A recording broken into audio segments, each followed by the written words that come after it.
Blanco de un lado y negro del Entonces, Está bien. hemos comenzado la grabación en nuestra Eso. tertulia Muy bien. del día de hoy, el cual hemos entonces tomado para tema de discusión o de seguir trabajando en la sección de la nota, histórica, en la cual nos plantea el autor del libro una polémica específicamente entre explicación y comprensión, y para la jornada de hoy pues escogimos la tercera fase de esta polémica, que está dada entre intención frente a explicación y los diversos juegos del lenguaje frente al modelo nomológico deductivo. Con esta introducción, para darle entonces la palabra a Estela, quien nos tiene entonces preparado una sección. ¿Cómo? Ahora ya no sé cómo compartir. Presentar, El enlace. presentar ahora. Ya.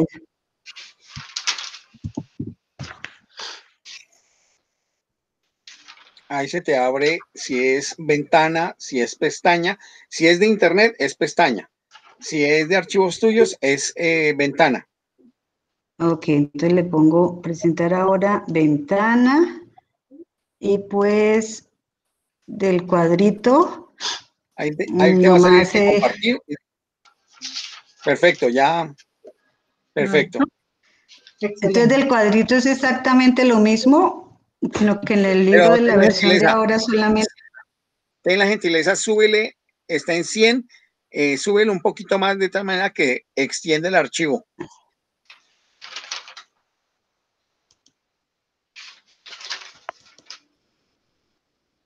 ¿Ahí? Puede ser. Sí, ahí está perfecto. Ok.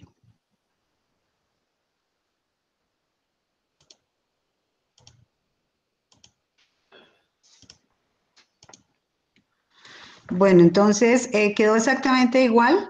Lo único que se le cambió acá fue que estaba con A, B, C y D, y en la versión nueva venía 1, 2, 3, 4 y 5, y pues se le aumentó solamente este sexto punto, que es la tercera fase de la polémica, intención frente a explicación o los diversos juegos de lenguaje frente al modelo nomológico deductivo. Venía luego las conclusiones y la bibliografía, pues que a mí siempre se me ha hecho que es como muy importante revisarlas porque uno se da cuenta de dónde viene. Tratando de hacer esto y como por un poquitito de ¿cómo se llama?, de rapidez, entonces encontré una presentación que se me hizo buena y ya se las voy a compartir. La Eso que presentación acabas de mostrar está, es un se buen llama, ejercicio a ver, de otra vez. Entonces, estructura de texto. sí, es una presentación que está en ISU y debe ser, acá pongo pestaña, ¿verdad? Cuando Si es de internet. internet, entonces pestaña. Y te aparecerán las distintas pestañas que tienes abiertas. Y Escoges la entonces, pestaña que corresponda.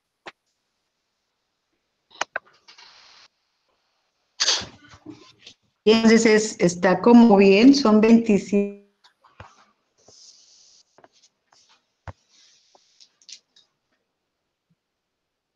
¿Se fue?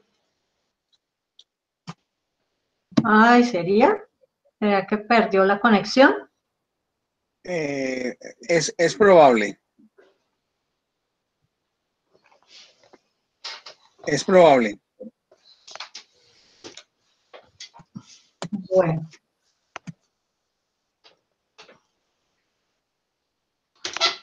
Pues digamos que lo que... Ah, ya, no.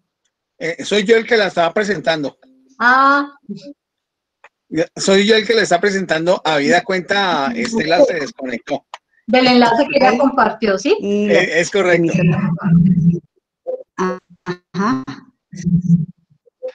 Y las dos premisas, la mayor, la menor, la conclusión, y este cuadrito me encantó.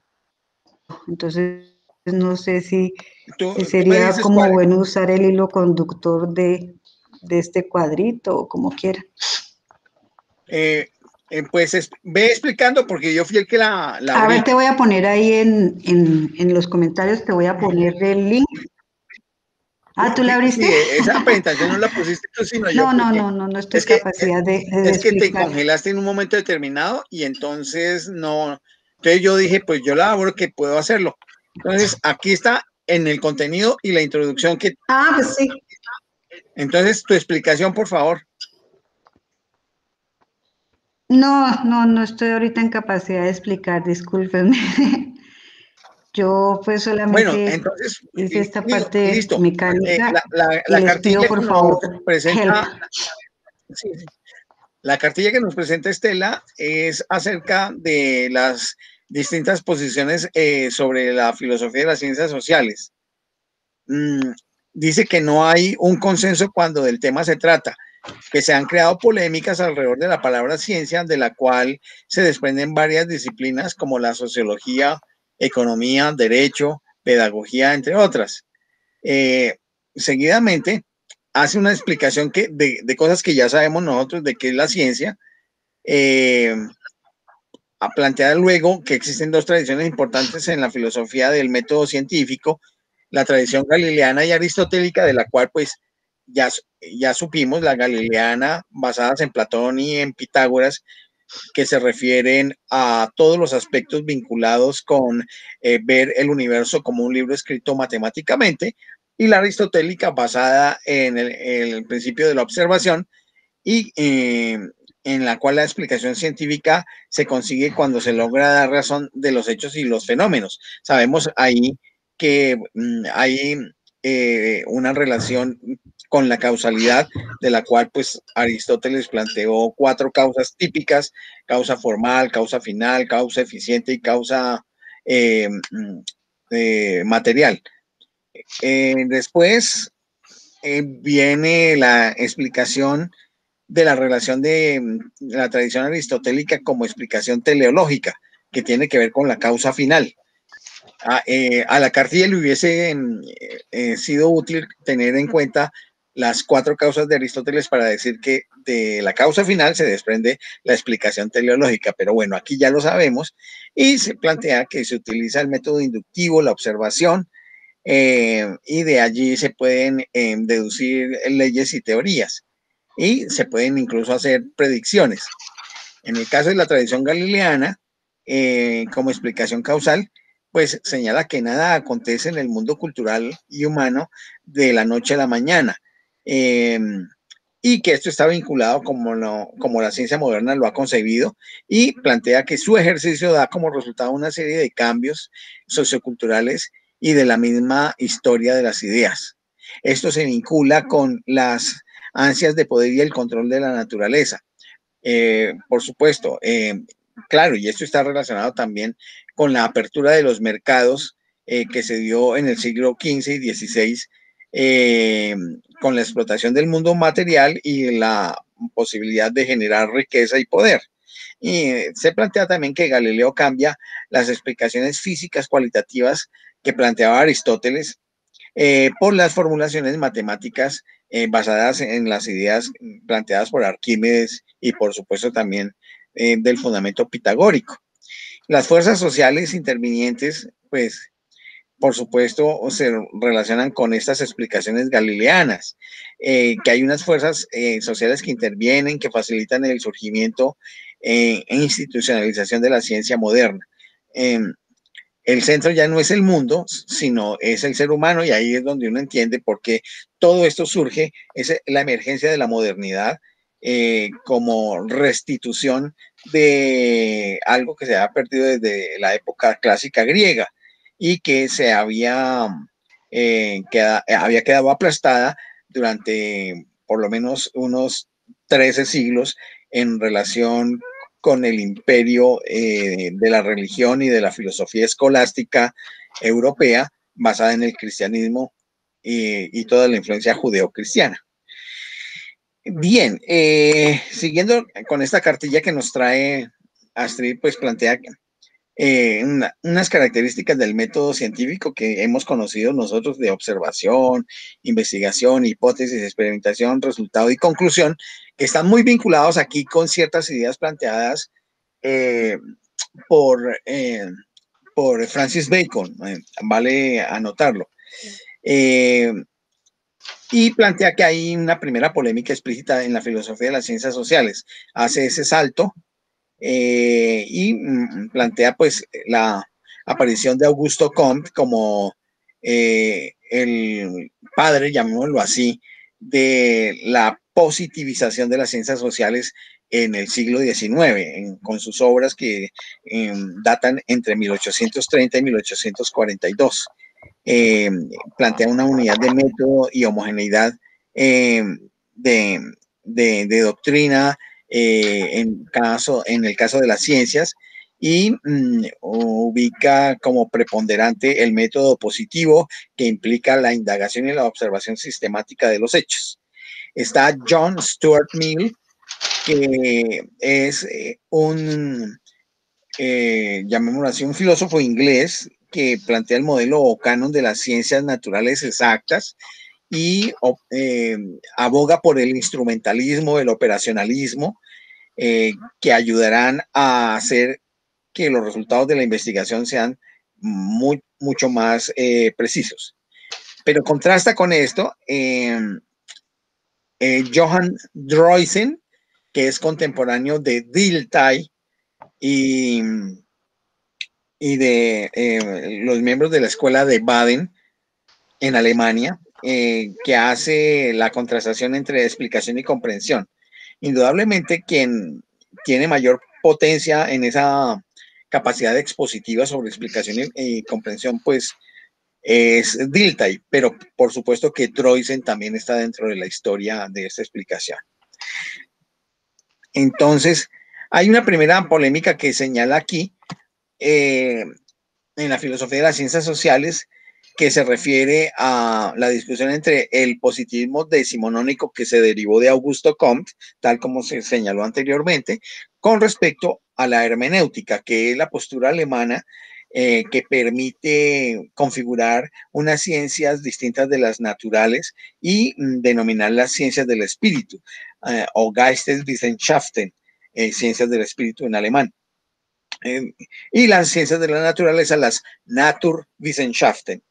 Entonces aquí plantea que en ese positivismo decimonónico originado en Augusto Comte y desarrollado y auspiciado también por John Stuart Mill, pero indudablemente también hay otros filósofos que ayudan a ello, e investigadores, señala que es una corriente que surge desde la tradición galileana. Bueno, ya sabemos que es la tradición galileana, que tiene un método de explicación científica basado en el modelo matemático, que es un modelo canon de ciencias naturales exactas, que son ciencias físico-matemáticas, que la explicación causal es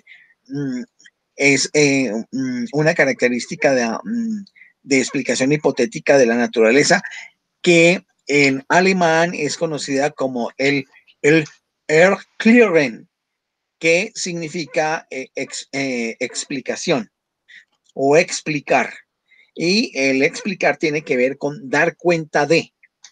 Por su parte, en el caso de la hermenéutica, entonces hay una concepción metodológica, la cual es una manifestación de lo singular, y lo cual es de comprensión, y aquí recordamos las ciencias ideográficas, en las cuales los fenómenos no se dan sino una sola vez porque son emergentes, contingentes y son únicos.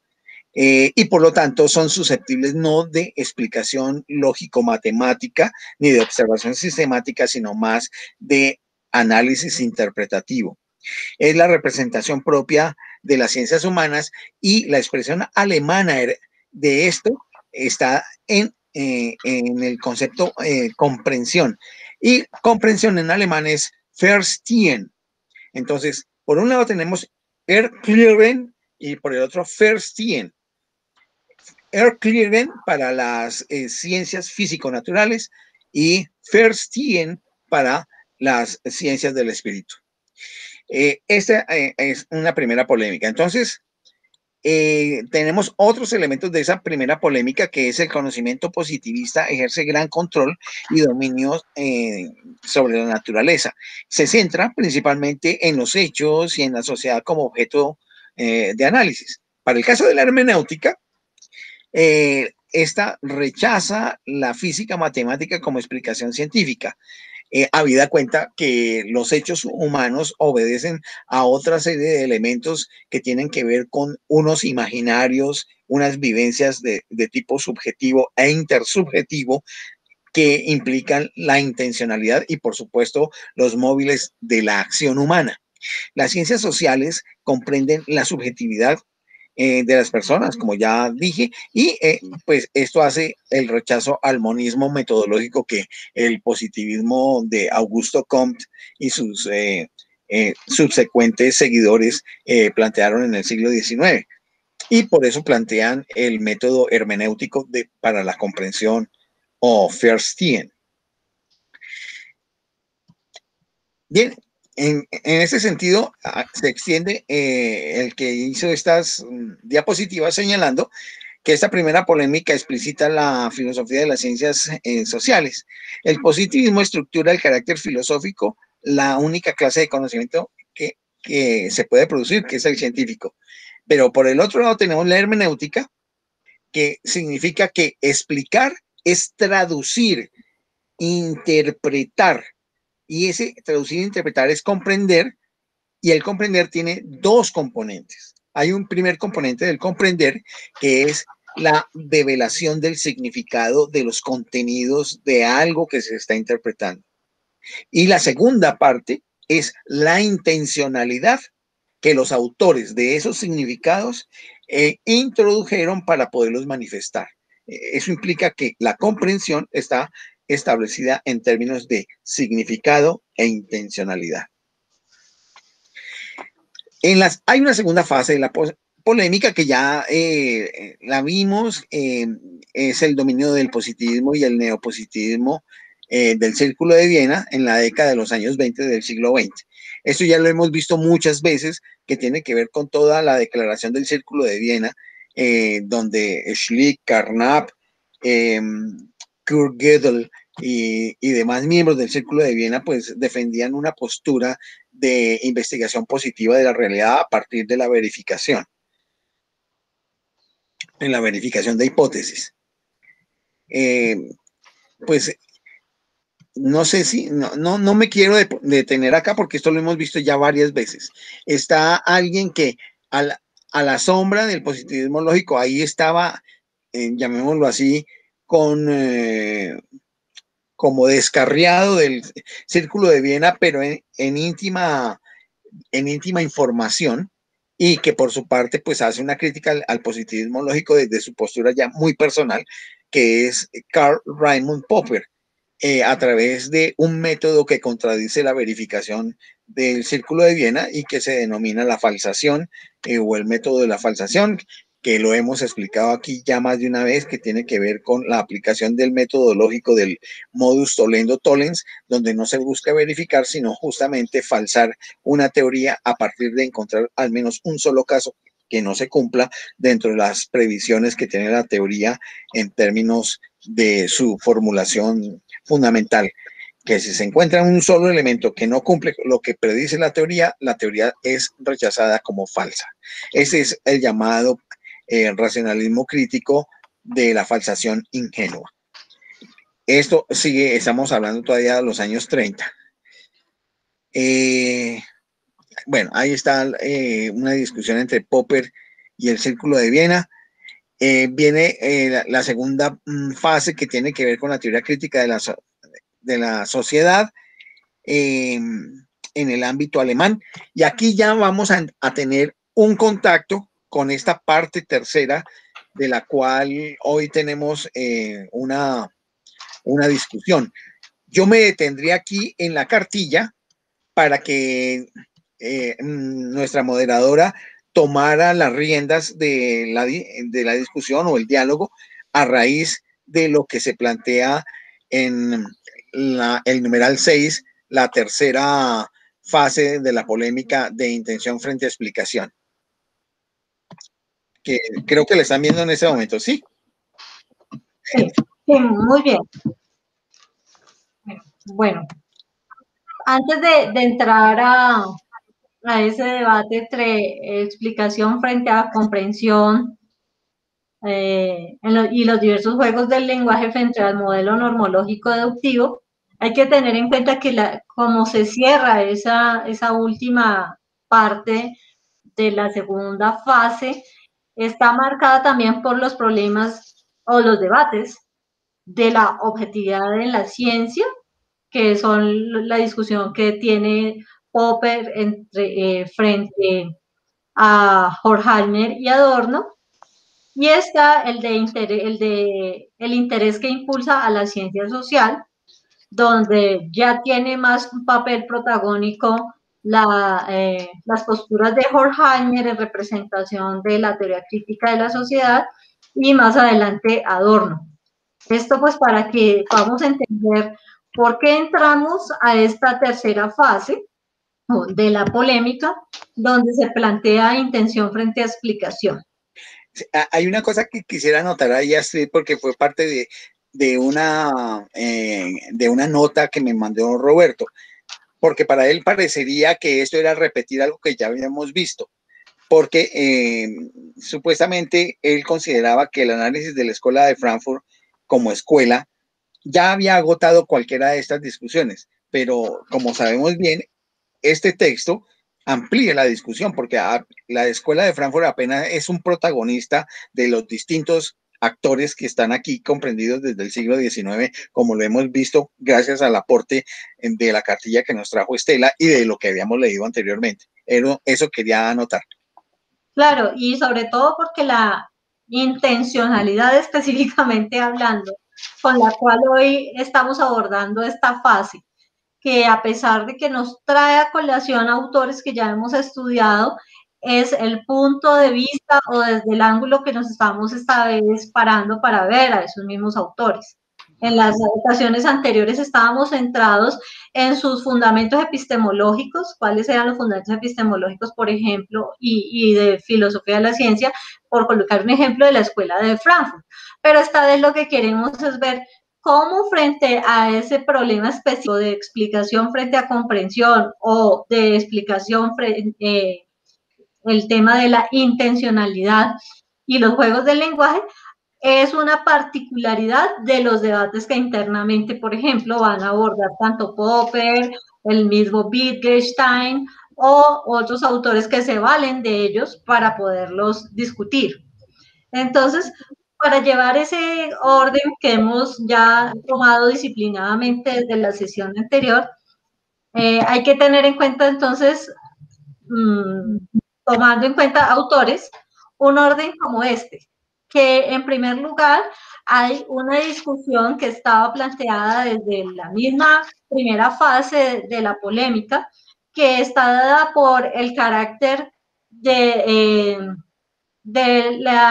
carácter de ley universal y de la visión de la correlación probabilística y la condición estadística que se vuelve a traer con Hempel para el caso de la historia, y cómo desde esa argumentación en Hempel entonces se abren como dos discusiones o dos perspectivas que oscilan en la visión de las ciencias humanas y sociales, que es entender que la expectativa de la complejidad de esas leyes de las que en ese momento estaba tratando de recuperar Hempel para las ciencias humanas y sociales, son una manera de hacer precisión sobre lo que conocemos, pero que siguen siendo limitadas, son insuficientes para poderlas considerar como que con ello estableceríamos fórmulas o condiciones que nos permitan hacer generalizaciones.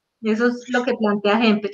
Y por el otro lado, Popper lo que va a decir es que esas leyes históricas nos dan la apariencia de que hay familiaridad para nosotros porque hemos conocido los hechos o tenemos referencia de esos hechos, pero que en realidad se convierten en un elemento que implícitamente cargan es de trivialidad a la forma de ver los hechos históricos. Sobre eso, regálame una nota de pie de página y continúas tú. Sí, es que justamente en la década de los años 40, Popper escribe una obra que es fundamental, dos obras fundamentales. Una es La miseria del historicismo, que es una crítica aguda hacia la teoría marxista, y la otra, La sociedad abierta y sus enemigos.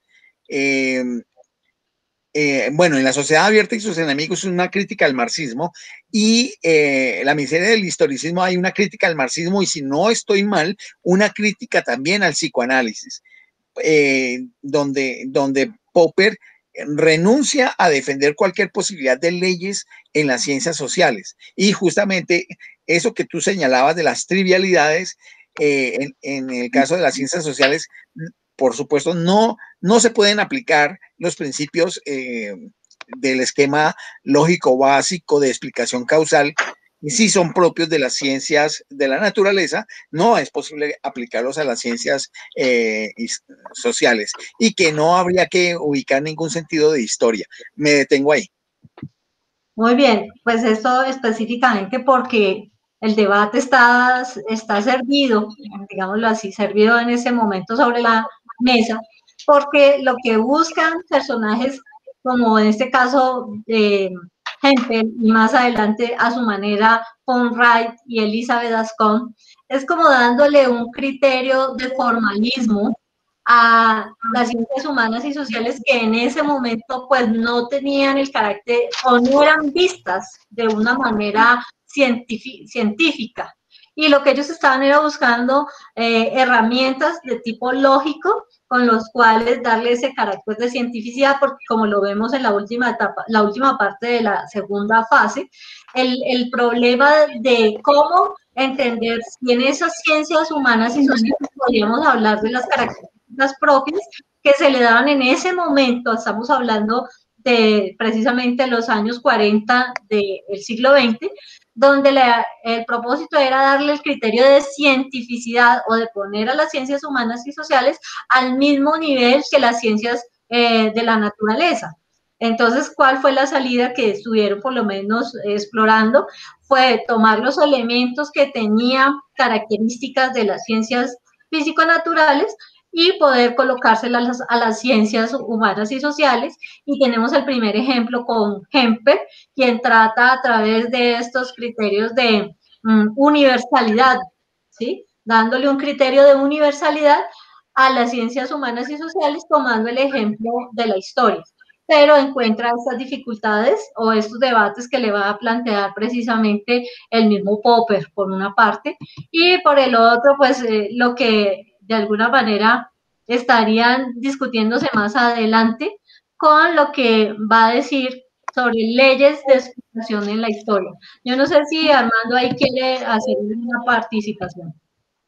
Pues estoy aquí viendo como cómo, digamos, se mantiene como una polémica entre las ciencias naturales y las ciencias humanas y sociales, y cómo se pretende aplicar, digamos, como un carácter matemático específico, científico, para este aspecto, digamos, de la naturaleza, y cómo, de algún modo, en el tema de las ciencias humanas y sociales, pues se van dando una diversidad de explicaciones casi que con el tiempo, con cada época. Y que, un poco recordando, Ricardo, lo que estás mencionando, Astrid, de Drake y de esta señora Ascom, ¿no? Que ellos, hasta donde recuerdo, mantuvieron una explicación buscando aclarar el tema de lo que era explicación y comprensión.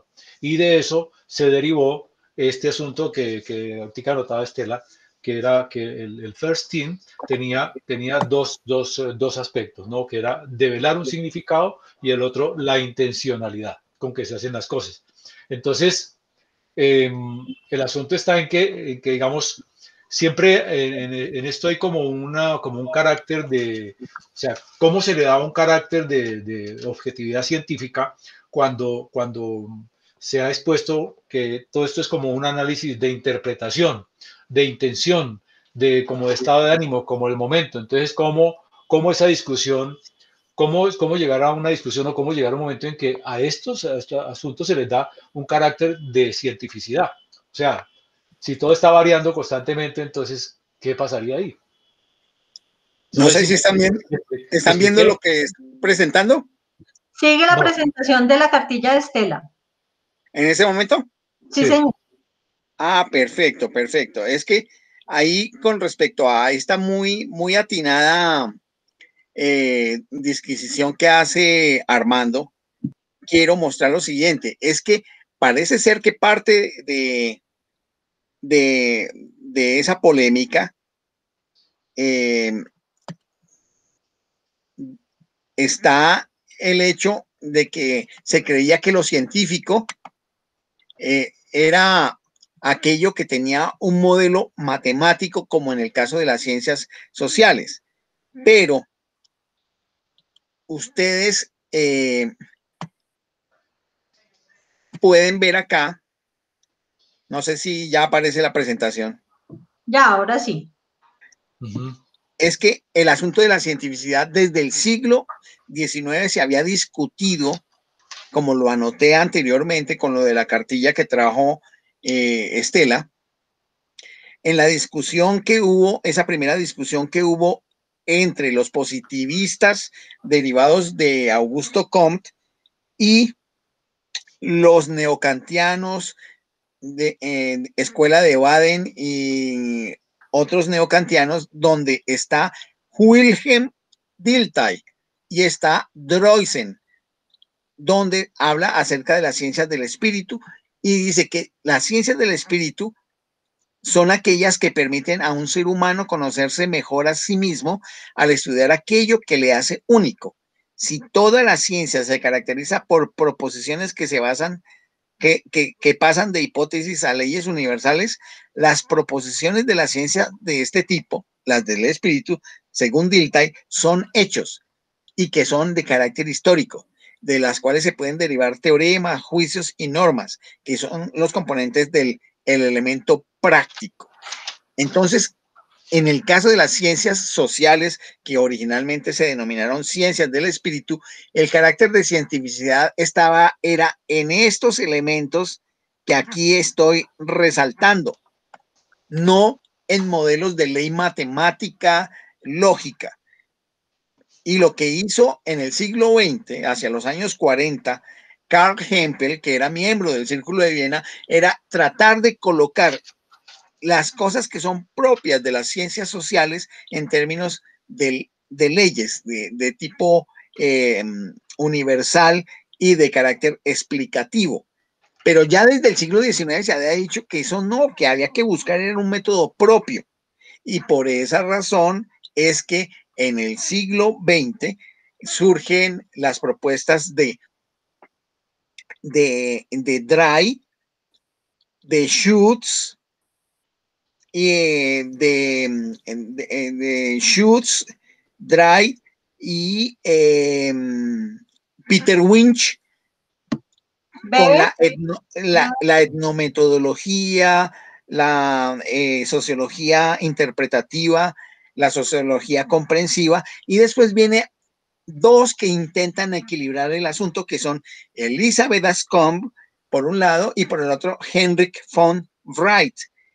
Elisabeth Ascombe y Henrik von Wright lo hacen habiendo aprendido de su maestro Ludwig Wittgenstein que era necesario a través de saber que el lenguaje tiene unos juegos, que era necesario articular y equilibrar el carácter de la explicación con el carácter de la comprensión.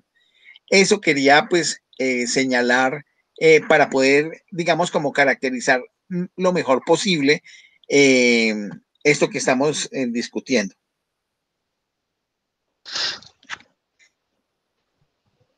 Sí, Estelita. Ciencias del espíritu sería entonces en referente a que los hombres tenemos espíritu, o estoy como loca. Es una denominación que se tenía en el siglo XIX y que actualmente y en el siglo XX, buena parte del siglo XX se conocieron como ciencias humanas y sociales. pero algunos muy de la corriente del positivismo que querían involucrarse dentro de las ciencias de los seres humanos, entonces solamente hablaban de ciencias sociales, porque querían positivizar a toda costa todo lo que tuviera que ver con el ser humano y la sociedad. Pero ustedes no se han dado sea, cuenta que yo siempre he defendido la idea de ciencias humanas y sociales, porque esa es la antigua idea desde Dilthey, de las llamadas ciencias del espíritu. Por eso cuando hay gente que solamente habla de ciencias sociales, son personas que intentan hacer matematización de la investigación científica. Pero cuando uno habla de ciencias humanas y sociales, ahí entra los saberes que tienen que ver con la literatura, el arte, la cultura, todos los elementos que tienen que ver con el arte representativo, todas las expresiones estéticas, tiene que ver con el uso del lenguaje, tiene que ver con, por ejemplo, la lingüística, tiene que ver con todo el fenómeno de la traducción de un lenguaje a otro y cosas por el estilo que son producto de la experiencia humana y que hay que darles un tratamiento no necesariamente positivo. Y están las ciencias clásicas sociales, que son la sociología, la psicología, la antropología, la arqueología, que, que tienen componente humano y tienen también un componente que se puede positivizar. Entonces, la idea de no llevarla de un extremo al otro, sino ver cómo hoy por hoy tenemos una combinatoria que fue lo que propuso en su momento Habermas, también en hacer un equilibrio entre lo explicativo y lo comprensivo, y que en esa medida, eso lo hace en la teoría de la acción comunicativa, y que en esa medida puede haber un mayor poder de comprensivo explicativo de tales ciencias. Bueno, sin embargo, si uno toma de manera como particular lo que tú estás diciendo de Elizabeth Ascom hace una recuperación de lo que en Aristóteles conocemos como el silogismo práctico. Sí, señora, sí, tienen razón. Ese silogismo práctico, ¿en qué consiste? En que específicamente hay, pues sabemos que está compuesto por 3 premisas. Una premisa mayor, que su punto de partida es mencionar una cosa que es pretendida o como la meta a la cual se quiere llegar. Por eso es el enunciado universal. Luego está la premisa menor, que se refiere al acto conducente al logro de algo, así como un medio dirigido para tal fin. Y finalmente está la conclusión, que consiste en el empleo de ese medio, es decir, el empleo de la premisa menor para alcanzar el fin que se ha propuesto en la premisa mayor. Sí, se nota ahí un énfasis de orden pragmático en el uso del conocimiento. Exacto, para allá voy con lo que quiero plantear.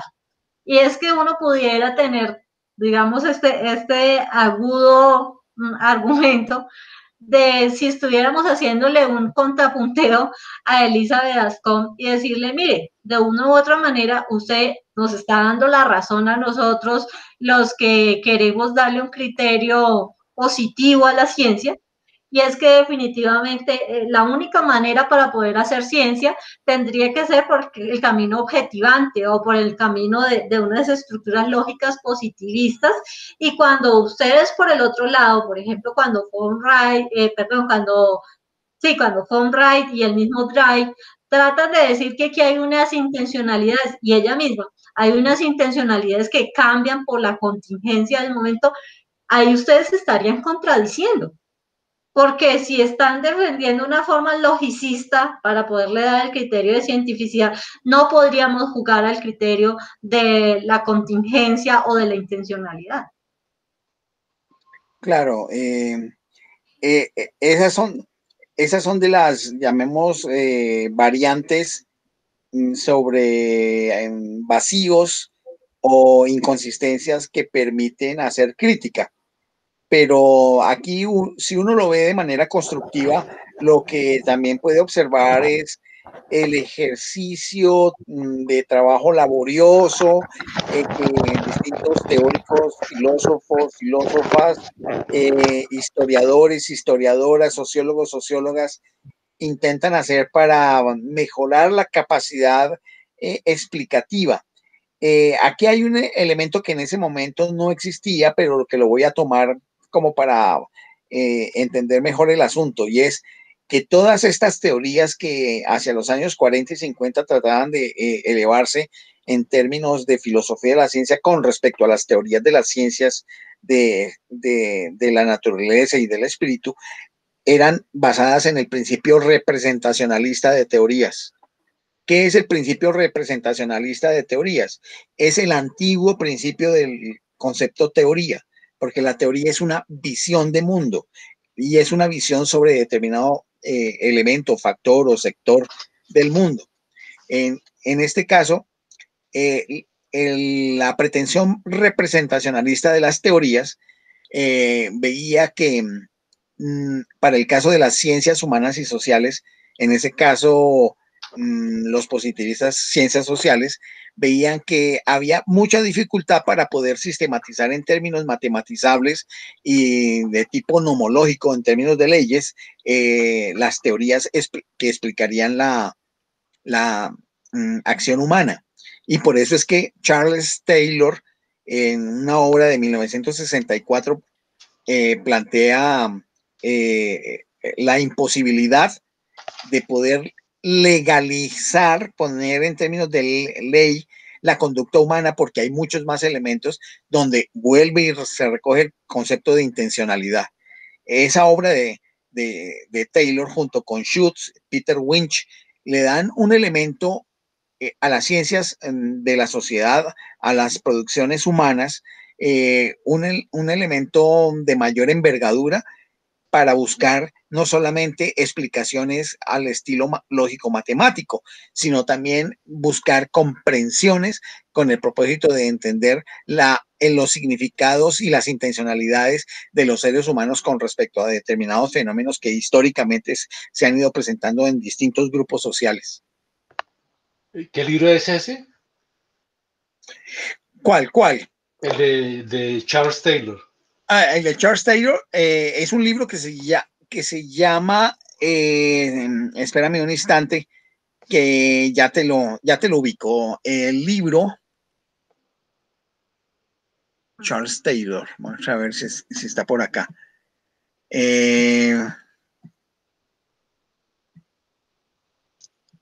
Charles Taylor.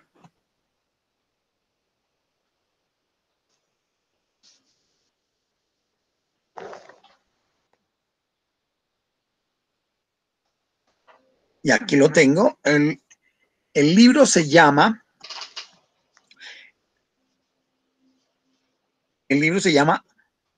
The Explanation of Behavior.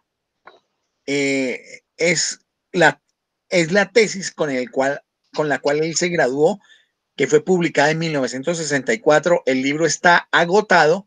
Sin embargo, logré averiguar que Routledge, Taylor y Francis, que es una editorial científica, hacia el mes de mayo saca una nueva edición de esta obra de Charles Taylor. Entonces, pues será muy interesante, en la cual pues hace una crítica a toda la tendencia del conductismo, que es una forma de positivismo experimental que en los años 50 y 60 fue muy fuerte. Por eso es que se entiende que esta reedición, aunque aparece como primera edición para el año 2021, mes de mayo, pues es de una obra que se produjo en 1964 y que el autor Mardones, José María Mardones, está citando de una publicación pues que él en su momento citó ahí, buscó y citó. Además que está mal escrito ahí porque dice Charles Taylor y es Charles Taylor. Charles Taylor. Charles Taylor vive aún. Él es profesor de la Universidad de McGill y ha trabajado en varios aspectos de las ciencias humanas, y eso es pues, lo que podría pues, señalar en este momento. Ha trabajado en teoría política, ha trabajado en ciencia política, por supuesto, ha sido profesor de la Universidad de McGill, pero también de la Universidad de Northwestern, en Evanston, Illinois, de la Universidad de Oxford como profesor pasante. Fue candidato a la Cámara de los Comunes de Canadá porque él es ciudadano canadiense. Eso es lo que pudiera decir de Charles Taylor en relación con esta secuencia de trabajadores de los años 50 y 60 que trabajaron en contrapunteo con respecto a la tendencia del positivismo lógico y la visión heredada de la filosofía de la ciencia con respecto a las ciencias sociales.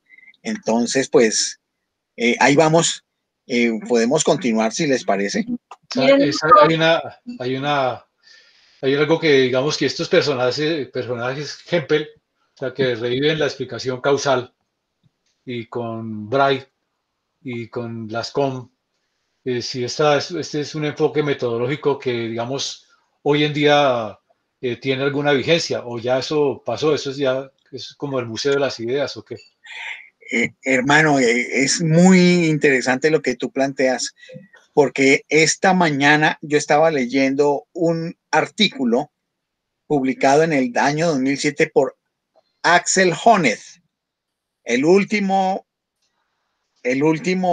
director de el Instituto de Investigación Social de la Universidad de Frankfurt, que tiene que ver con la última generación de la Escuela de Frankfurt. Y él señalaba varias cosas en relación con ciertos modelos explicativos que se venían dando. Pues el punto es el siguiente.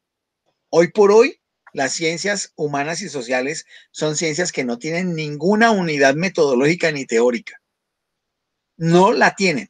Por lo tanto, las distintas teorías que hay hasta el momento siguen ahí revoloteando, porque siguen buscándose, digamos, piso o asiento en el escenario filosófico, científico y científico de investigación en las ciencias sociales, las distintas posturas positivistas que son manejadas y dirigidas por los organismos multilaterales de dominio del mundo, ONU, UNESCO, bancos, etcétera.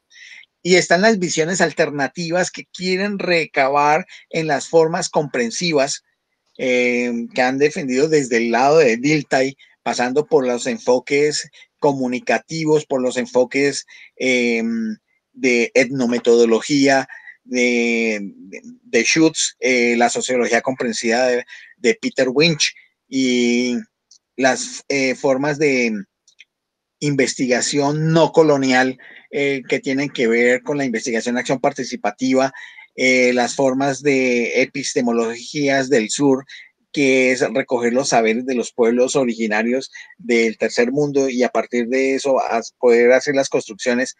Todo ese tipo de cosas, junto con las clásicas que acabamos de estudiar, siguen pululando y perviviendo. Por eso es que hay grupos humanos en América Latina que no se van a aplicar la vacuna y no se la van a aplicar porque no consideran que sea válido el método de contrastación empírica y prueba teórica metodológica en términos de ciencia, lo que utilizan las distintas corporaciones de biotecnología aunadas con los laboratorios farmacéuticos que están a su vez financiados por corporaciones de fondos de inversión y bancos mundiales.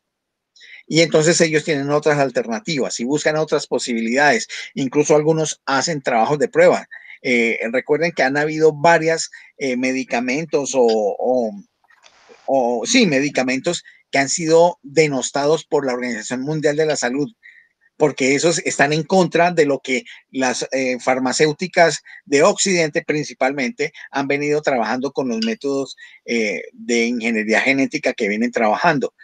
Entonces, pueblos originarios de América, desde Alaska hasta la Patagonia, varios pueblos de esos no se van a dejar aplicar la vacuna y hay declaraciones en los distintos países. Aquí en Colombia ya se ha planteado por varias comunidades indígenas que no se van a dejar vacunar.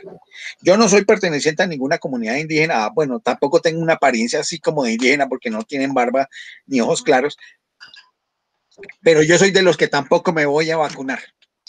¿Por qué? Porque desconfío de todo ese planteamiento que hay hoy por hoy en la intencionalidad filosófico-científica y científica práctica que tienen las corporaciones farmacéuticas y de biotecnología en relación con esto, por varias cosas que sé, que conozco y que tengo documentación, que en su momento hablaremos.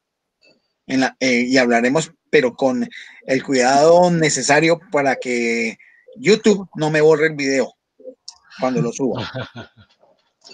Pero sí, entonces eso que tú dices, hermano, es una pregunta que es válida y lo que podemos decir es que no hay un modelo hoy imperante en el mundo.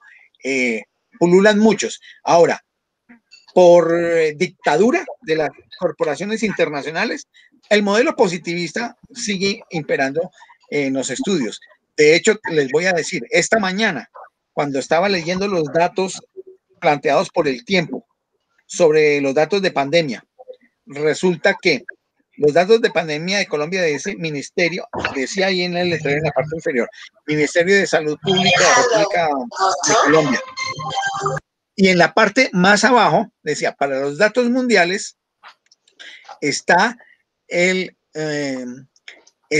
sistema de, a ver, aquí, no lo tengo, no, está el sistema de información de ingeniería científica de la de la Universidad de Johns Hopkins. Resulta que Johns Hopkins fue uno de los patrocinadores del llamado Evento 201, que ustedes ya saben que yo les envié desde hace como un año a ustedes, donde farmacéuticas, Organización Mundial del Comercio, Foro Económico Mundial, simularon en un hotel de Nueva York una pandemia y qué efectos tendría esa pandemia. Justamente un mes después aparece el primer caso en China. Entonces, yo creo que ustedes se van dando cuenta que en ese momento estamos viendo un experimento mundial. Es un experimento sobre el comportamiento, a ver qué va pasando. No solamente desde el punto de vista físico de la salud de las personas, sino desde el punto de vista de la economía.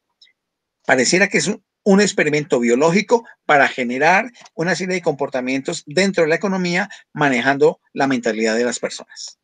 Estás haciendo recordar un poco lo que le planteaba a Roberto la vez pasada en cuanto a la intermitencia de las órdenes que se están dando y la profundidad con que supuestamente cada día nos estamos encontrando, y que esa profundidad igualmente, digamos, si estamos a 1 metro, al día siguiente no es 1 metro sino 1,20, y cada vez creemos que estamos pisando un fondo, pero nos están llevando poco a poco más abajo. Eso por un lado. Y por otro, que curiosamente se me ocurre que hay un asunto en cuanto a decir, ya tenemos la vacuna contra el COVID, ¿cierto? Pero en un aspecto que es, digamos, más fácil, supuestamente más fácil de controlar, que, digamos, inventarse una vacuna, sobre todo porque cuando uno habla digamos, del aspecto económico, es que hay unas mediciones, hay unas cosas como se maneja en el aspecto contable, que dice debe haber y saldo, ¿no? Como decía alguien por ahí, no, es que tiene que haber saldo. Entonces, a lo que me quiero referir con eso es a que, del mismo modo que estamos generando una vacuna contra un COVID, que es una enfermedad que se tiene que investigar, de ese mismo modo deberíamos tener la vacuna para la economía. Y de eso no se habla, no se menciona nada, ¿no? Y entonces seguimos como en ese vaivén en el que nos están acostumbrando a que vivamos cada vez más restringidos, con más pesares, con más incertidumbre, y de pronto nos van a dar no una vacuna de 2 o 3 dosis, sino que nos están metiendo la vacuna ya por otras vías, ¿no? Y no nos estamos dando cuenta. El asunto, Armando, es que lo que tú estás diciendo es parte del experimento. el asunto es que se aplica la aparición del virus a la población mundial. Se genera un pánico y se determinan unas restricciones. Esas restricciones hacen que haya desaceleración de la economía. Esta desaceleración de la economía genera una serie de cambios en los modelos productivos. ¿Por qué? Porque hay la emergencia de unas tecnologías que van a automatizar más las cosas. Al hacer eso, entonces se va introduciendo desde la dinámica de la economía unos cambios en las formas de la producción, la distribución, el consumo. Y esto va a generar dentro del proceso unos espacios dentro de los cuales la menor intervención de la población, por estar restringida, por haber cuarentenas, por haber sesgado o atenuado los viajes, las interacciones, hace que se pueda trabajar en otro sentido. Eso es parte del experimento. Y el no hablar de la economía es parte del experimento. Eso no hay que hablarlo. Solamente hay algunos que empiezan a ver que, oye, aquí está pasando esto, porque Starlink sigue mandando al espacio más y más satélites. Este señor Bezos, el dueño de Amazon, está próximo también a enviar sus satélites al espacio. Y estas son compañías privadas. Bueno, ¿quién está regulando a nivel internacional la ocupación de un espacio que se supone por convenios internacionales pertenece a distintas naciones a determinadas alturas? De otra parte, se está lanzando naves a Marte con rovers y cámaras para hacer pruebas. Y hay una propuesta de política entre China y Rusia para trabajar en pro de un proyecto que abra una estación espacial conjunta en la Luna. ¿Por qué? Porque por el otro lado, Estados Unidos está en su propia carrera, pero ya no utilizando sus propios medios de la NASA, sino alquilándolos a empresas privadas. Entonces estamos viendo un modelo que es de Estado y corporativo con el propósito de desarrollar formas, ya no es de mostrar el imperio militar económico, perdón, militar, sino abrir fronteras económicas, porque en la Luna que encontramos hay distintos tipos de materiales, de minerales que son útiles para la industria. En Marte hay que buscar qué se consigue y para eso hay que hacer entonces desarrollo tecnológico para hacer colonización y la colonización implicará derechos de propiedad y explotación. Entonces todo está basado en la economía y ahí es donde estamos viendo cómo esto de la pandemia, esta cosa, es solamente parte del experimento mientras se están desarrollando otras formas de trabajo y expansión. Mejor dicho, nos están colocando una vacuna por vía rectal y no nos estamos dando cuenta.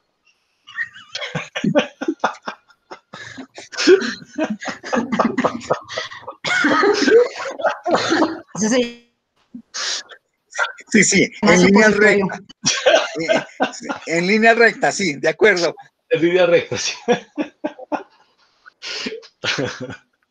Y con lo que está diciendo Francisco, pues otra evidencia es precisamente en este momento que se supone que hay, digamos, una crisis económica, la economía de aquellas personas o de aquellos grupos económicos de élite, en lugar de decrecer, lo que ha hecho es aumentar. Ahí es donde uno se da cuenta. ¿Quiénes se beneficiaron con todo esto? Quienes se beneficiaron de todo esto son responsables de esto que está pasando. Les iba a comentar algo. El año pasado, y aquí mientras hablaban abrí el reporte, es del 2019, pero ya se me perdió la fecha. Ya, es el 0403, o sea, el 4 de marzo. ¿Europa es día, mes, año o mes, día, año? Día, mes, año, ¿verdad? Entonces debe ser 4 de marzo del 2019. Y les voy a leer la noticia que tiene que ver con archivos, por eso me acordé ahorita.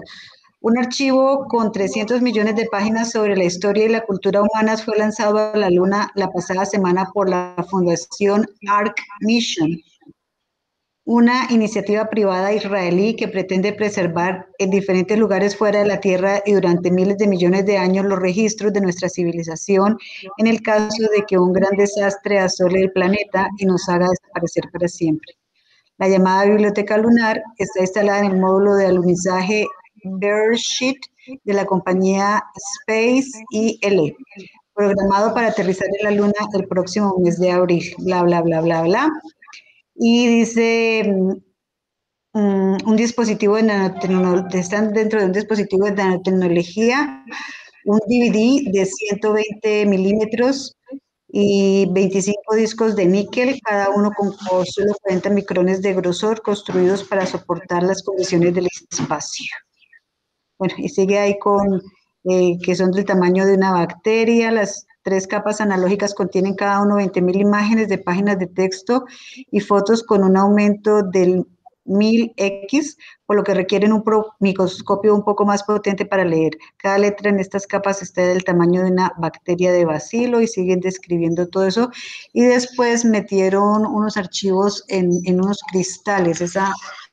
Esa información la tuve el año pasado y también se hizo aquí porque México participó en enviar todo lo que es, ¿cómo se llama? Propiedades de la humanidad, patrimonio de la humanidad, a unos lugares en el hielo, ¿cómo se llama? Es que estoy tonta hoy. Antártida. Entonces, pues, eso ahorita que estábamos hablando, pues me sonó la campana y me hizo pensar en esos otros movimientos de documentación. A uno le están diciendo que están mandando el patrimonio de la humanidad, pero vaya uno a saber qué información quieren tener por allá. Bueno. Eso primera. Segunda parte, cuando preguntaba Armando, pues yo me acordé que nosotros cuando vivíamos en los años 80 y que la Segunda Guerra Mundial para nosotros era muy cercana porque conocíamos sobrevivientes de la Segunda Guerra, pues nosotros pensamos que el nazismo jamás podría volver a brotar porque la gente ya estaba capacitada, prevenida y educada para no volver a repetir una cosa de esas, pero después aparecieron los neonazis y el tener a tipos como Bolsonaro en el poder, entonces pues me pongo a preguntar si de pronto los positivistas no van a volver, así como pensamos que nunca iban a volver los nazis, y eso también como que me hace clink. Y para terminar el tercer punto, después ustedes me dicen si estoy medio loca, se murió el año pasado, mi hijo se la pasa haciendo cosas para estar en forma y estaba siguiendo mucho a un venezolano que se llamaba Frank Suárez.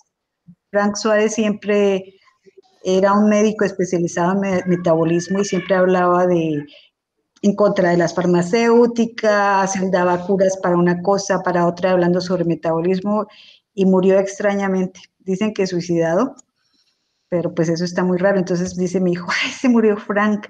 Y a mí me dio un campanazo y me dijo, ¿tú crees que lo mataron las farmacéuticas? Me tocó explicarle que sí hay corporaciones y que sí hay intereses. Y yo le dije, pues de pronto el señor sí se suicidó.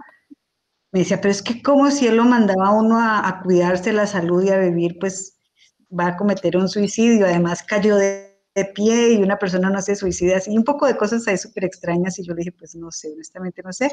Pero le conté toda la historia de estas organizaciones superpoderosas. Esas 3 cosas me llegaron a la cabeza que no tienen nada que ver, pero que de todas maneras sí siento que están conectadas. Sí, hay algo que habría que señalar, es que los positivistas como escuela seguramente no vuelvan nunca, pero el ejercicio positivista de la investigación sigue existiendo. Esa es una cosa que debe quedar clara. Por supuesto que como movimiento filosófico seguramente o difícilmente reaparecería. O es posible que pudiera aparecer, pero renovado de otra manera, porque de alguna forma, por ejemplo, el empirismo, hay un neoempirismo actualmente que no se llama empirismo, pero que está basado en ciertas ideas que Francis Bacon planteó y que hoy el nominalismo dinámico y el realismo de entidades de Ian Hacking de alguna manera, pues, digámoslo, empodera o defiende. Pero digamos que por lo pronto el positivismo, ni el de Comte, ni el del Círculo de Viena están, digamos, como escuela, como tendencia filosófica de la ciencia, tal como estaban en su origen. Pueden haber escritores y estudiosos de lo mismo, pero no en los términos que originalmente estaban. Y lo que sí hay es mucha investigación de carácter positivista para las distintas organizaciones, porque es el tipo de información que les interesa para poder hacer los manejos de decisión política que se requiere. Ahora, hay otras formas también alternativas de investigación que también se hacen en distintas partes del mundo. Astrid iba a hablar. Sí, Sí, pero precisamente como para volver, sin desconocer pues lo que estamos diciendo, pero como volviendo a nuestro texto de directriz, en que si recogemos todo lo que ha dicho Estela, Armando, Francisco, pues le dan soporte a lo planteado precisamente por Peter Winch, por Taylor, el mismo, digamos, Wittgenstein y la sociología comprensiva de Weber, cuando exponen, o esa visión expone que el investigador social, en este caso los que nos dedicamos al estudio de las ciencias humanas y sociales, lo que tienen que buscar es hacer una comprensión del significado de esos datos, para que con ello podamos lo que observemos como comportamientos, como conducta social, aparte de observarla y de registrarla, lo que hagamos con ello es construir una interpretación del hecho social, que es lo que específicamente se está haciendo aquí en la práctica cuando se trae a colación pues el caso del tema de la vacunación o lo que Estela nos comenta con respecto a lo que pasa con su hijo. Y entonces aquí esto le da fortaleza a la acción del estudio de una visión científica para las ciencias sociales, que sin seguir el modelo de la explicación causal, sí le da una fortaleza a la investigación científica de las ciencias humanas y sociales, donde el hecho científico de lo humano se base en datos, reglas, en la búsqueda de esas evidencias sistemáticas, pero que están cargadas ahora de una interpretación que tiene en cuenta unas reglas de juego, tiene en cuenta unos criterios de explicación científica que permiten dar una caracterización de la conducta social. El peligro o, digamos, la advertencia es no convertir estas reglas que se construyen sobre la sociedad como únicas o finalistas. Esto en cuanto a lo que va surgiendo de lo que tomamos de Peter Winch, de Taylor y de la sociología comprensiva en la versión de la cientificidad de las ciencias sociales. Bien, otro aspecto relacionado con esta última fase de la polémica es una discusión que ya se había hecho en otra tertulia anteriormente, en la correspondiente a la Escuela de Frankfurt.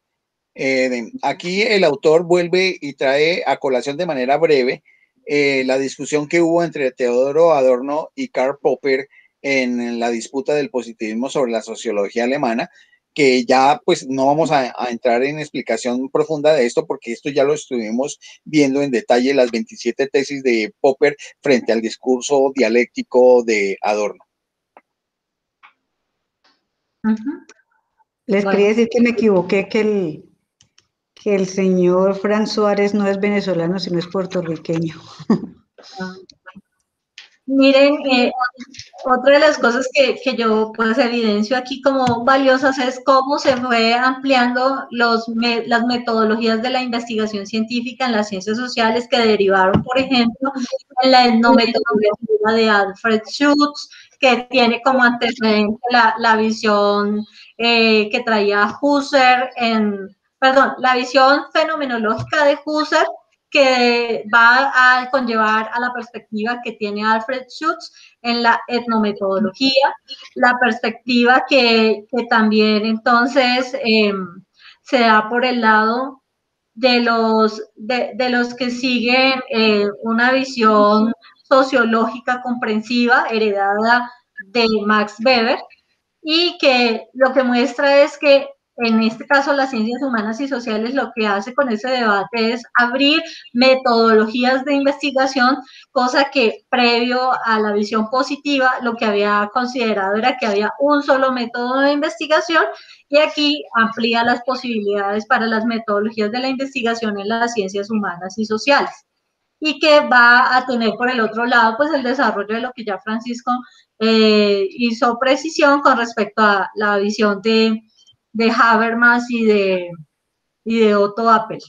Precisamente aquí es donde vemos cómo en lugar de tomar caminos de distanciamiento, lo que viene es a converger la visión del Erlangen o el Erlangen con el del Verstehen para la generación de metodologías de investigación.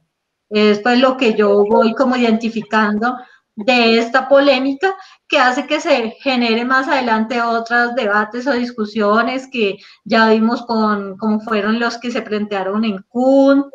Bueno, hay uno sobre el cual nosotros no hemos abordado en la tertulia, que es todos los desarrollos de Piaget, y sobre los cuales también vale la pena hacer, pues diríamos, una futura tertulia. Los desarrollos o las discusiones en la teoría general de sistemas, las discusiones que van a promover a raíz de la visión de la Patos, de la misma Hilary Putnam, de Hanson, de Kuhn, de, ¿quién más? De Feyerabend, de la Catos, y esto producto de la discusión entre explicación y comprensión. No sé ustedes cómo lo ven. Estaba como recordando algo y un poco como ligando lo que hemos comentado, los comentarios que hemos hecho en cuanto a los aspectos, digamos, al interés de la ciencia. Y estaba pensando también en el tema de la Escuela de Frankfurt, que creo que ahí es donde estaba, que era conjugar, digamos, una reflexión crítica sobre las teorías que finalmente lo que buscaban era transformar las condiciones del objeto, o sea, del elemento social, ¿cierto? Y entonces estaba recordando además que había unos intereses en cuanto, por ejemplo, a la empírico-analítica, que era el interés técnico, y el histórico-hermenéutico, que era el interés práctico-comunicativo, y en el caso de las ciencias sistemáticas de la acción, el interés emancipativo. Entonces, la pregunta que me estaba haciendo era esa, ¿no? Que si de todos estos, digamos, desarrollos de la ciencia, finalmente, en el manejo que se le está dando al planeta, es que ese interés de la ciencia, o sea, el aspecto emancipativo de los individuos, finalmente es como el que como el que se frena, como el que se le pone ciertas condiciones, en fin, y al cual digamos, se le limita el acceso a la información, en fin. ¿Por qué? Porque es que la medida en que la gente va pensando, o sea, volvemos otra vez como a la cuestión del positivismo, ¿no? En que la gente finalmente, la información que tiene y tal, al final va a producir es como una emancipación que a los sistemas y a las corporaciones realmente no les funciona. No pues sé, es que, ocurría ligar eso así. ya, pues en relación con eso, pues ahí es donde es importante hacer la precisión histórica en la cual aparecen las ideas.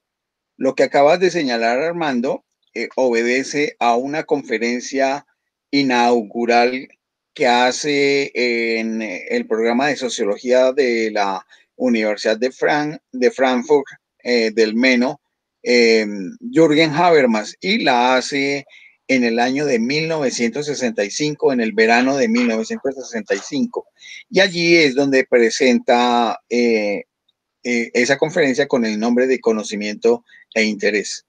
Resulta que a raíz de esa conferencia donde plantea esa clasificación de esos tres tipos de ciencia vinculados con esos tres tipos de interés, abre una perspectiva de investigación de tipo sociológico y filosófico científico que produce para el año de 1968, 3 años después, una obra que es conocida como la primera síntesis sistemática del pensamiento habermasiano, que se conoce con el nombre de Conocimiento e Interés.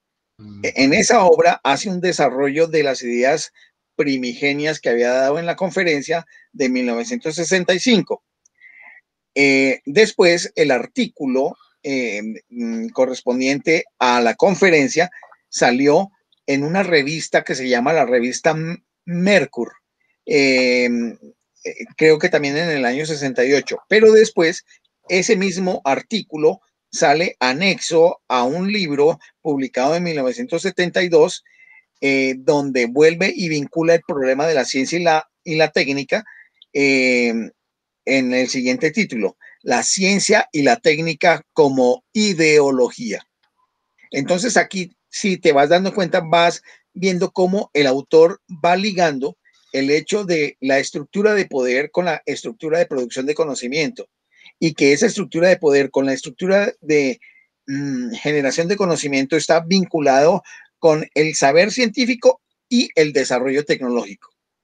Habermas lo tiene muy claro desde la década de los 70. Sin embargo, él tuvo una serie de críticas y él mismo encontró una serie de fallas en su obra Conocimiento e Interés, que lo llevó a hacer unas rectificaciones, hasta que en el año de 1981 produce la teoría de la acción comunicativa, donde trata de plantear una teoría crítica de la sociedad, pero a partir de las formas de la racionalidad, a partir de la interacción en la acción, utilizando el lenguaje.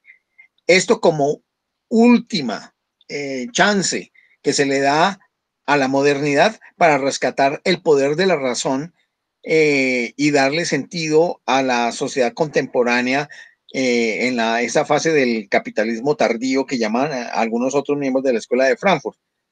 Pero resulta que esa teoría también quedó ahí a medias, o digamos no tiene una utilidad potente, no tuvo un efecto tan poderoso, porque incluso el propio Alfred Honneth después, que es lo que vamos a ver en 8 días, planteó que hay unas tareas para el Instituto de Investigación Social que todavía no se han cumplido, porque ni desde la primera fase de la Escuela de Frankfurt, lo que han plantado sus abuelos maestros, llamémoslo así, Horkheimer, Adorno, Marcuse, se había podido desarrollar a pesar de las intencionalidades que había, ni del trabajo del propio Habermas.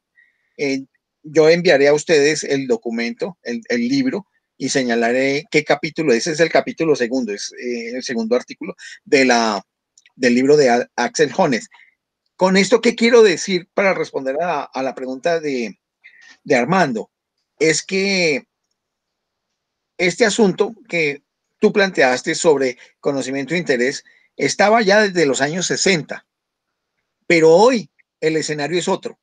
Cuando tú lees hoy, por ejemplo, el artículo que yo publiqué, lo lees en detalle, te vas a dar cuenta que el planteamiento de Habermas ahí se queda corto con respecto a lo que yo planteo ahora, porque lo que planteo ahora es mucho más omnicomprensivo, que relaciona una inmensa cantidad de cosas que en ese momento Habermas no veía todavía, que es relación de economía, interés político militar y generación estratégica, incluidas corporaciones privadas. En ese momento Habermas no tenía elementos para poderlo decir. Por eso yo te invito a que en ese sentido de tu pregunta leyeras el artículo que escribí en la revista Eicasia, porque eso te ayuda a entender mejor el escenario actual. Ajá, muchas gracias, muy bien, excelente. Yo quiero destacar algo dentro de lo que hemos visto, pues uno pudiera pensar que en estas versiones de explicación-comprensión o de la visión hermenéutica frente a la visión de la comprensión frente a la de las visiones positivistas, no hubiera al interior de ellos mismos también autocrítica. Y bueno, en Habermas, cuando vimos su pensamiento, hay autocrítica. Pero me llama la atención que también al interior de la visión positivista hay posturas autocríticas, como la que hace, por ejemplo, Lakatos, donde él dice, podemos ver la ciencia como un edificio, como algo que se sostiene y que tiene sus redes indicadas y que por eso podemos estar seguros en lo que se produce. Pero es claro también que ese proceso que haya adelantado hasta el momento la ciencia tiene sus fallas o tiene sus inconvenientes, de tal manera que esa visión publicista como tal, pues tiene sus desafíos, tiene sus baches o sus deficiencias. Y entonces esto no podría decirse que por utilizar un método de orden positivo, firme, con ello estuviéramos encontrando las respuestas a nuestros problemas o que con ello estuviéramos diciendo que esas teorías son tan firmes y que no estuviera subyacente unas hipótesis que son rebatibles. Y es interesante, bueno, a mí me parece, o yo lo encuentro interesante, cuando los mismos movimientos o los mismos grupos hacen esa autocrítica y son los mismos autores los que se revisan a sí mismos. Y por ello la necesidad de replantear y de hacer como estas uniones que están haciendo entre Armando y Francisco en este momento, dado que también nosotros, pensando en la tertulia, cómo generar al interior de este ejercicio que llevamos, ejercicios de autocrítica en el grupo de la tertulia, en el cual cada vez nos estemos revisando y nos estemos planteando si las perspectivas que estamos teniendo se están quedando limitadas en un marco de referencia, y lo digo también pensando en lo que plantea Ian Hacking, cuando él dice que el problema que tenemos en la ciencia y esa manera de ver al estilo realista a las teorías es porque le hemos puesto un marco y con ese marco lo leemos. Entonces eso nos dificulta para ver más cosas que hay alrededor de la teoría. Pues lo digo como un ejercicio que a mí me alimenta y que pues quiero compartirles, si les parece, para que lo reciban. Astrid, yo te lo recibo de excelente manera, porque esto puede reafirmar el hecho de que no podemos simplemente mantenernos en un sistema de conocimientos que los volvimos creencia, que es parte de lo que yo le señalaba a Roberto Cañete en un correo de respuesta a unas palabras suyas. Habitualmente las personas adquieren unos conocimientos y los vuelven creencias. Y cuando eso sucede, entonces viene un proceso de esclerosis de la conciencia, porque se queda uno con el sistema de creencias y todo lo lee a partir del sistema de creencias.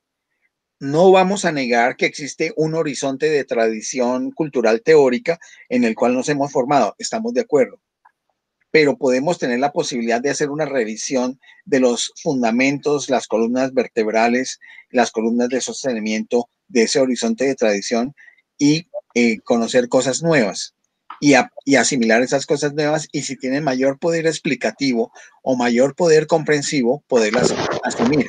Eso implicará nuestra posibilidad de transformar nuestro propio pensamiento. Yo veo que eso es de esa manera.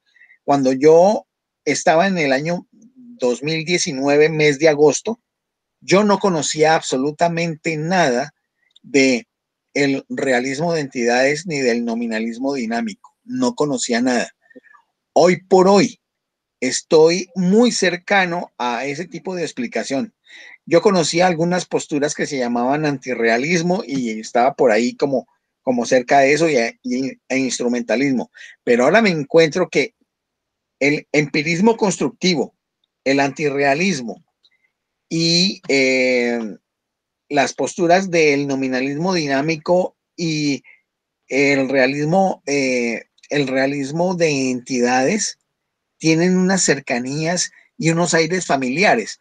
Entonces yo veo que hubo una mutación de un traslado de mi pensamiento que cada vez es digamos, obediente con una postura que había visto, que no es dogma de fe para mí, pero que lo he visto desde que soy muchacho.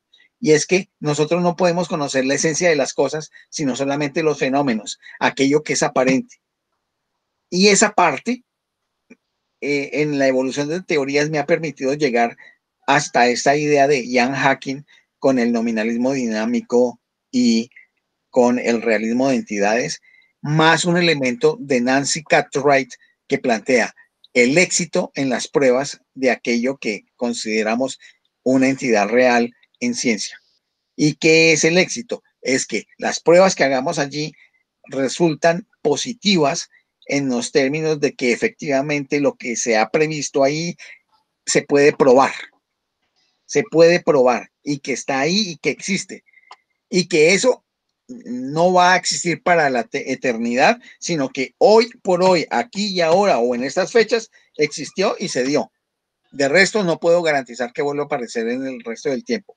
Habrá que seguir experimentando a ver si vuelve a aparecer. Y esa es una actitud de estar como al día, en el día a día del conocimiento y reconocer que las cosas pueden cambiar. Y si las cosas pueden cambiar, tener la adaptación a esos cambios que se van sucediendo. Eso sería lo que yo les digo como experiencia para mí. Precisamente en esa autocrítica que se hacen los positivistas, es un llamado a que no hagamos o no construyamos unas visiones de corte tajante, por ejemplo, con las metodologías de investigación o con los enfoques de la filosofía de la ciencia, sino que cómo vamos viendo que cada una de estas posturas que están alrededor tienen un criterio de robustez que pueden ser de utilidad, pero que se vean en una red de relaciones, que es lo que a futuro el mismo autor nos va a mostrar con la teoría general de sistemas y con la visión de los sistemas complejos. Armando, no sé si quieres comentar al respecto. No. ¿No? Bueno, Armando, ahí estás viendo el libro que me preguntabas, que se me había olvidado pues señalarlo, el de Charles Taylor, que ese es de 1964, pero ahorita tiene una edición de 2021, que como se dan cuenta, no ha aparecido aún, pero que dice ahí perfectamente que está por llegar en mayo 17 del 2021. Ah, qué bueno. Ya, dentro de poco. Exactamente, sí. Y no es que sean ideas nuevas, sino son las ideas de 1964 que siguen siendo potentes, válidas con respecto al problema de la explicación y la comprensión en ciencias sociales. Ajá. Yo quiero recuperar aquí también una idea que viene precisamente de esa autocrítica y es en la perspectiva de Hanson. Y dice Hanson que, o su propuesta, es una lógica del descubrimiento. Esa lógica del descubrimiento equivale a estudiar patrones del proceder racional de la elaboración de hipótesis científicas. Esto que muestra que en lugar de elaborar tesis o teorías terminadas, lo que se van planteando son más preguntas o más, digamos, supuestos sobre los cuales construir nuevo conocimiento para revisarlos constantemente. Y creo que eso es lo que hace también que la ciencia misma se esté modificando a sabiendas de todos los problemas de poder, de relaciones entre los sistemas de investigación que hayan detrás, pero por ejemplo en el caso particular de nosotros que hacemos este ejercicio de filósofos de la ciencia, de cómo tomar esta lógica del descubrimiento para hacer nuestras propias elaboraciones, para caminar en un sentido también del carácter intuitivo que tenemos internamente para hacer nuestras búsquedas.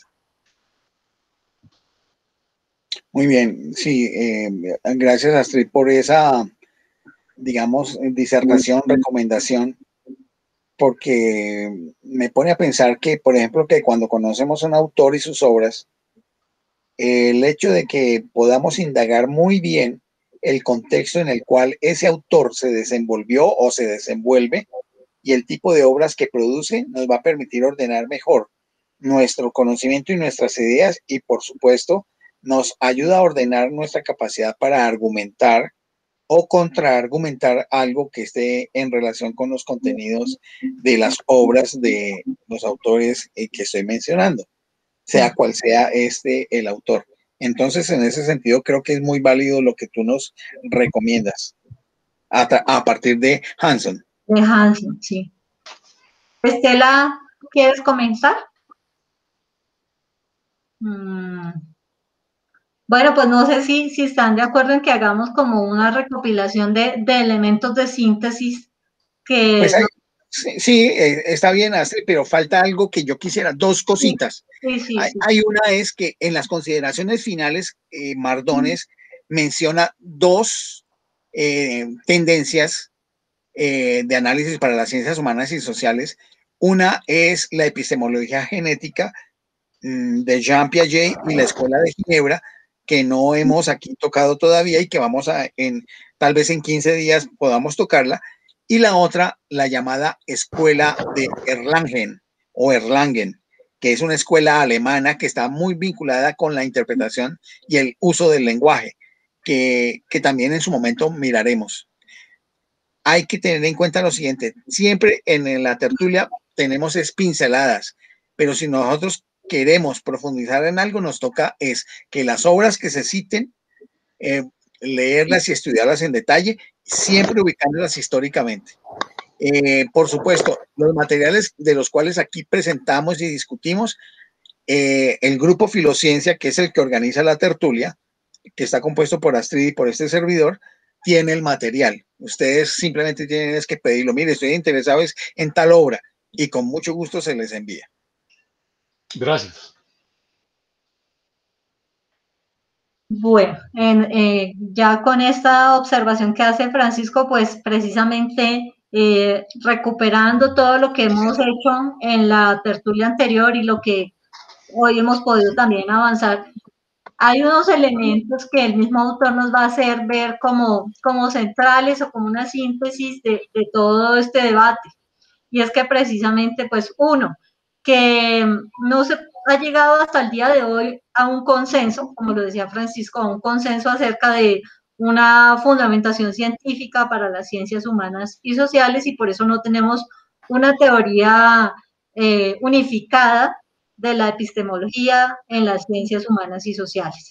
Por eso ahí se genera o se sigue sosteniendo una pugna, un debate entre esas visiones y que cada vez se acerca más a la visión integradora o de visión sistémica compleja.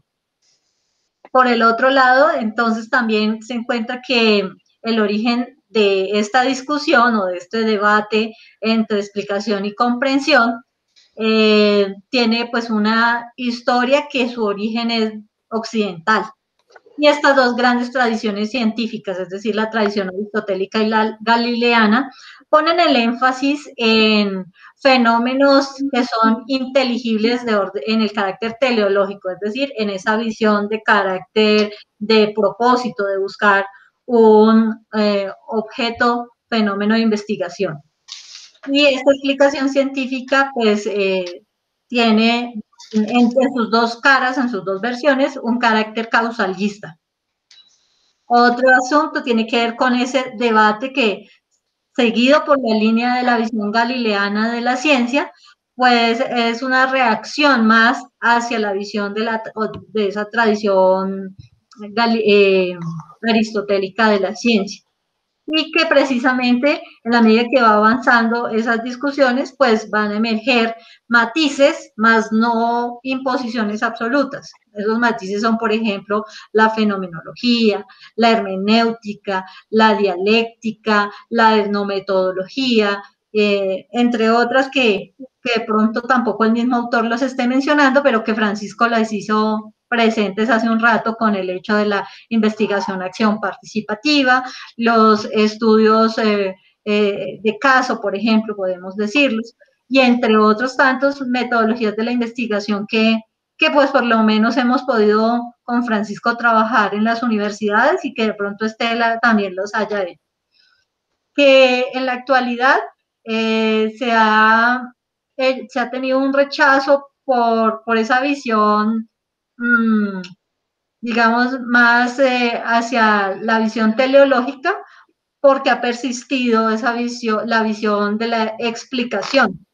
Y Francisco nos lo mostraba con los programas de investigación que están aflorando en medio de este contexto de pandemia, donde esos modelos legalistas o legaliformes siguen dominando, a pesar de que se haya dado tanta importancia a las ciencias humanas y sociales en su versión del first year. Y que el método científico, ya no podemos hablar de un método científico, sino de métodos de investigación, los cuales aparecen en las ciencias humanas y sociales de una manera algunas veces como generalizaciones muy débiles o no tan reconocidas, pero que permiten darle una amplitud de visión a la filosofía de las ciencias humanas en cuanto a proponer nuevas investigaciones y en mantener esa tarea de ampliar la visión sobre el mundo de las ciencias humanas. Eso es como para recoger unas ideas que tiene el autor y que también coinciden con lo que nosotros hemos venido diciendo en las dos sesiones de la tertulia. Muchas gracias, Astrid. Entonces, pues, no sé si nos quieras decir, entonces, Francisco, con respecto a la sesión que viene. Bueno, sí, en la sesión que viene había quedado como falto de desarrollo, de acuerdo con algo que señaló Estela, lo correspondiente a la escuela de Frankfurt en su tercera generación. Entonces, resulta que por ahí encontré una obra de Axel Honneth. Vamos a buscarla, ya les muestro una obra de Axel Honneth.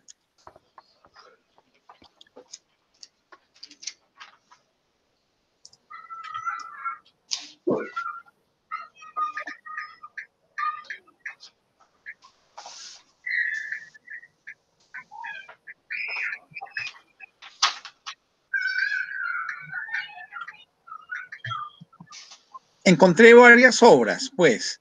Entonces, a ver, vamos a compartirles. Vamos a compartirles. Bueno.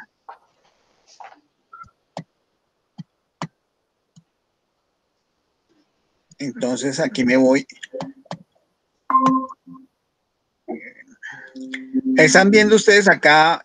Sí. Hay un texto de Nancy Fraser, Pablo Manzano, Axel Honneth, y la obra se llama Redistribución o Reconocimiento, un debate político-filosófico. Es una obra muy cercana del año 2018.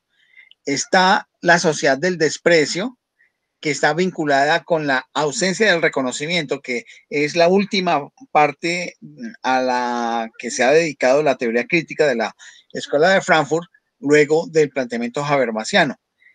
Y viene una que me parece muy fundamental, que ya vislumbrada desde el año 2009, Honneth, Patologías de la razón, historia y actualidad de la teoría crítica. En esta obra, aquí la tenemos,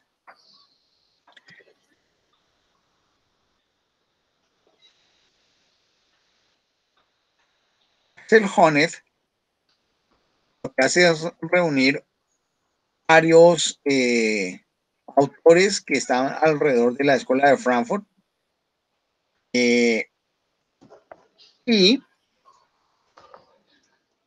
plantea varios temas que son propios de los estudios que hace el grupo de investigación de la Escuela de Frankfurt. Aquí hay un texto que es este, una patología social de la razón sobre el legado intelectual de la teoría crítica. Porque, ¿qué es lo que hace este artículo? Este artículo lo que hace es recoger todo lo que las distintas fases, generaciones de la Escuela de Frankfurt han trabajado con respecto a un problema que se detectó desde Hegel, que fue que había unos problemas en la razón social, en la construcción de la razón en los términos de las sociedades. Por supuesto, en una visión muy germánica, muy eurocentrista, reconociendo que este origen del concepto razón viene de Kant. No hay que perder la idea de razón en Kant, como esa organización de la conciencia que permite con ella conocer el mundo. Entonces, desde ahí, ese programa kantiano, con la visión hegeliana, la tendencia freudiana y el encuadre neomarxista, es lo que configura el desarrollo de la teoría crítica de la Escuela de Frankfurt. En esa medida, encontramos que lo que trabaja Axel Honneth, lo que trabajó Habermas, Adorno, Marcuse, Lowenthal, Pollock, Walter Benjamin, los distintos miembros de la escuela, pues están condensados en esa búsqueda de una unidad de la razón. ¿Por qué? ¿Por qué motivo?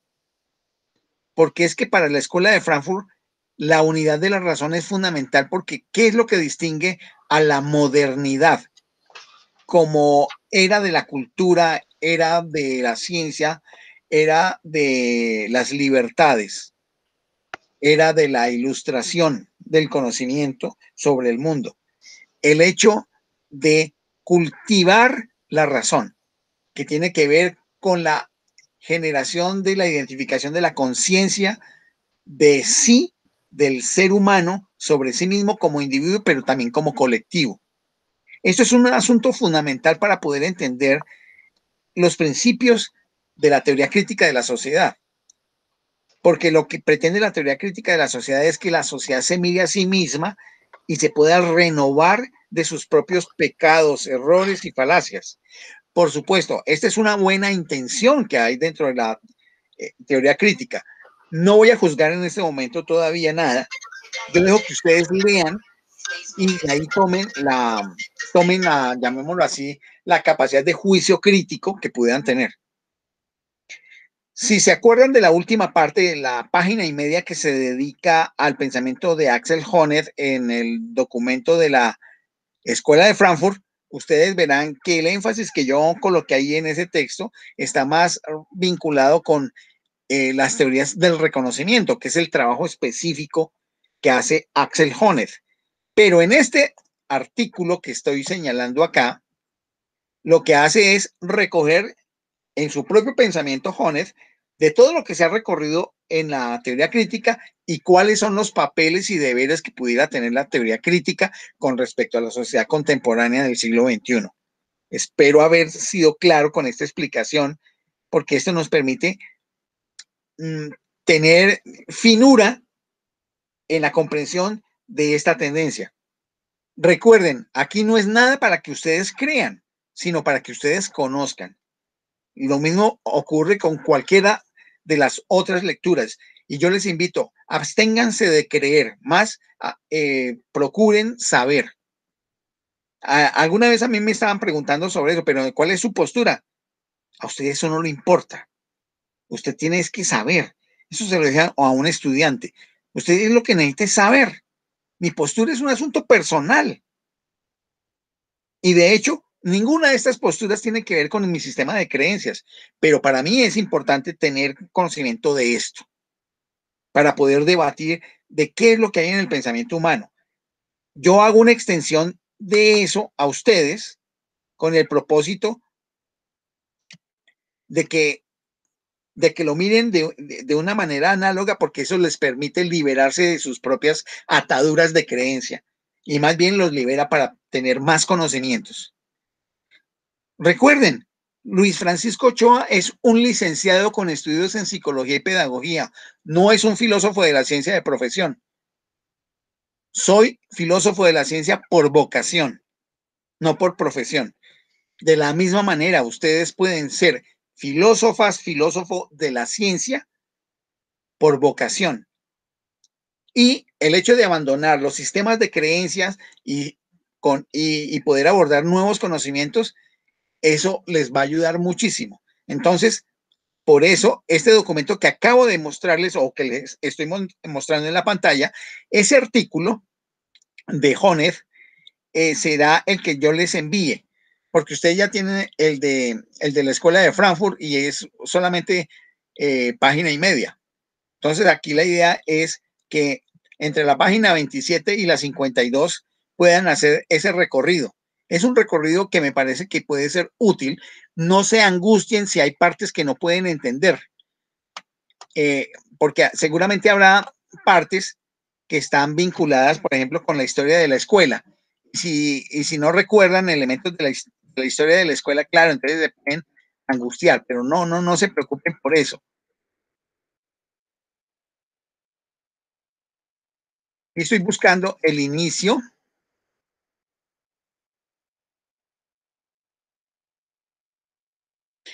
Miren cómo inicia, dice, con el cambio de siglo, la teoría crítica parece haberse convertido en una figura del pensamiento perteneciente al pasado. Es como si la cesura meramente externa hubiera ampliado bastante más la distancia intelectual que nos separa de los comienzos teóricos de la escuela.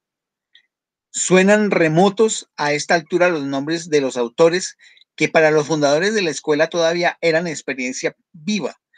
Amenaza con hundirse en el olvido cuáles fueron los desafíos teóricos de los que fueron sacando sus conocimientos. Claro, recordando que era de la década de los años 20 del siglo XX, en una Alemania que había perdido la guerra y que había quedado por debajo de los demás países europeos a raíz de un humillante tratado de Versalles. Y por supuesto, ahí se plantea una crítica de la sociedad alemana con unas posibilidades, pero el desarrollo de la teoría crítica tuvo otros elementos que después pasaron al exterior porque fueron a otros países de Europa y llegaron luego a los Estados Unidos. Entonces esto les llevó a tener ya es una visión más internacional. Entonces, miren cómo empieza y pues, va haciendo un desarrollo. Por supuesto, van mencionando autores, algunos que se han mencionado acá, otros que no. Por ejemplo, nosotros no hemos mencionado a Krakauer. Krakauer es otro miembro de la escuela de menor altura, pero que también ha participado. Y entonces aquí hace una serie de relaciones que permite que puedan entender ustedes un poco más esos intríngulis de la teoría crítica. Y con ello abordaríamos la semana entrante nuestra tertulia. Y en 15 días, entonces, miraríamos un artículo que voy a preparar sobre lo que es la epistemología genética o Escuela de Ginebra que lideraba Jean Piaget. No vamos a hablar de pedagogía ni nada, vamos a hablar de epistemología genética cuando hablemos de él, porque es que la gente tiene a confundir que Piaget es un psicólogo educador. Su programa era un programa de epistemología, básicamente. Con eso cierro, Astrid. Muy bien, muchas gracias. Igual para informarles a los compañeros de la tertulia que además hay otras tendencias en filosofía de la ciencia sobre las cuales desarrollaremos más adelante, como son desde epistemologías del feminismo, epistemología feminista, de la sociología de la ciencia, no, estudios culturales. En los estudios culturales, sí. También faltaría ciencias de la complejidad. Ciencias de la complejidad, ¿sí? Que de una u otra manera también se abordaba un poco en el resumen que nos mostraba el autor de hoy. Pero pues y que... la escuela de Erlangen. Ajá, y la escuela de Erlangen, entre otros. Entonces, para que vayamos viendo que la amplitud en estos estudios de filosofía de la ciencia y en tendencias en filosofía de la ciencia lo que hacen es darnos una cultura general, un panorama sobre el cual, como ya lo decía Francisco, son para el conocimiento, como herramientas para fortalecer nuestra capacidad argumental y nuestra forma de ver y abordar la ciencia, sin tomarlas por ello como una creencia o una convicción. Entonces, creo que por el día de hoy hemos podido abordar el tema que nos había convocado y que pudimos pues también ir haciendo aclaraciones y nuestras propias aportaciones. Esperemos que para en 8 días volvamos a contar con algunos de los integrantes de esta tertulia, como son Roberto, o muy seguramente, no sé, Karen, o entre otros que nos quieran acompañar. Felicitar a los que siempre se mantienen aquí firmes, como por ejemplo Estela y Armando, que son muy disciplinados y aún hoy en día de Semana Santa. Perfecto, gracias, Astrid. Entonces voy a dejar de grabar para que en unos